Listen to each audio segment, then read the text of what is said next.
আজি সুদীৰ্ঘ ৪২ বছৰৰ মূৰত 1982 চনত এই বিদ্যালয়ৰ পৰা আমি হাইস্কুল শিক্ষান্ত পৰীক্ষাত অৱতীৰ্ণ হৈ সুখ্যাতিৰে উত্তীৰ্ণ হৈছোঁ আৰু আমাৰ সকলো সতীৰ্থ একত্ৰিত হৈ আজি অতিশয় আমি গৌৰৱান্বিত হৈছোঁ আৰু সকলোৰে এটা পৰিচয় ওলাইছে। কোনজন কি বিষয়ত মকৰল হৈ আছে আমি সেইখিনিও আজি জানিব পাৰিছোঁ আৰু এইখিনিক লৈ আমি অতিশয় আনন্দিত আৰু এই বিদ্যালয়খনিতে আমি এই অনুষ্ঠানভাগি ৰূপায়ণ কৰিবলৈ পাই আমি অতি গৌৰৱ অনুভৱ কৰিছোঁ। আজি আমি এই অনুষ্ঠানৰ যোগে আমাৰ প্ৰাক্তন যিসকল শিক্ষাগুৰু আমাৰ মাজৰ পৰা হেৰাই গৈছে সেইসকলক আমি শ্ৰদ্ধা জনাইছোঁ আৰু আমাৰ যিসকল সতীৰ্থ আমাৰ মাজৰ পৰা হেৰাই গ'ল সেইসকলকো আমি আজি গভীৰ শ্ৰদ্ধা নিবেদন কৰিছোঁ। সেয়েহে আমি অতিশয় সুখী অনুভৱ কৰিছোঁ। আজি আমাৰ বিদ্যালয়ৰ এটা ঐতিহাসিক মুহূৰ্ত। আমাৰ 1982 চনতে আমি ইয়াত SLC এক্সামৰ প্ৰথম চেণ্টাৰ আছিলে, আমি এপিয়াৰ হৈছিলোঁ। তাৰপিছত 42 বছৰৰ মূৰত আমি আজি একত্ৰিত হৈছোঁ। অসমৰ পূব পশ্চিম উত্তৰ দক্ষিণ বিভিন্ন ঠাইত থকা আমাৰ সতীৰ্থসকল আহি ইয়াত উপস্থিত হৈছেহি।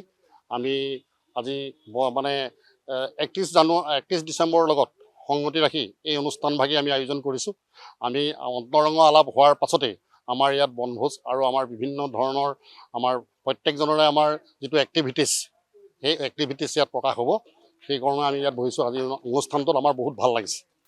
আজি সুদীৰ্ঘ ৪২ বছৰৰ মূৰত 1982 চনত এই বিদ্যালয়ৰ পৰা আমি হাইস্কুল শিক্ষান্ত পৰীক্ষাত অৱতীৰ্ণ হৈ সুখ্যাতিৰে উত্তীৰ্ণ হৈছোঁ আৰু আমাৰ সকলো সতীৰ্থ একত্ৰিত হৈ আজি অতিশয় আমি গৌৰৱান্বিত হৈছোঁ আৰু সকলোৰে এটা পৰিচয় ওলাইছে।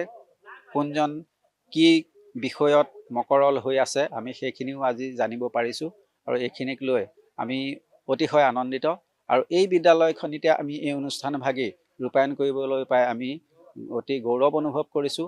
আজি আমি এই অনুষ্ঠানৰ যোগে আমাৰ প্ৰাক্তন যিসকল শিক্ষাগুৰু আমাৰ মাজৰ পৰা হেৰাই গৈছে সেইসকলক আমি শ্ৰদ্ধা জনাইছোঁ আৰু আমাৰ যিসকল সতীৰ্থ আমাৰ মাজৰ পৰা হেৰাই গ'ল সেইসকলকো আমি আজি গভীৰ শ্ৰদ্ধা নিবেদন কৰিছোঁ। সেয়েহে আমি অতিশয় সুখী অনুভৱ কৰিছোঁ। আজি আমাৰ বিদ্যালয়ৰ এটা ঐতিহাসিক মুহূৰ্ত। আমাৰ 1982 চনতে আমি ইয়াত SLC এক্সামৰ প্ৰথম চেণ্টাৰ আছিলে, আমি এপিয়াৰ হৈছিলোঁ। তাৰপিছত 42 বছৰৰ মূৰত আমি আজি একত্ৰিত হৈছোঁ। অসমৰ পূব পশ্চিম উত্তৰ দক্ষিণ বিভিন্ন ঠাইত থকা আমাৰ সতীৰ্থসকল আহি ইয়াত উপস্থিত হৈছেহি। আমি আজি 31 ডিচেম্বৰৰ লগত সংগতি ৰাখি এই অনুষ্ঠানভাগি আমি আয়োজন কৰিছোঁ। আমি অন্তৰংগ আলাপ হোৱাৰ পাছতেই আমাৰ ইয়াত বনভোজ আৰু আমাৰ বিভিন্ন ধৰণৰ আমাৰ প্ৰত্যেকজনৰে আমাৰ যিটো এক্টিভিটিছ সেই এক্টিভিটিছ ইয়াত প্ৰকাশ হ'ব।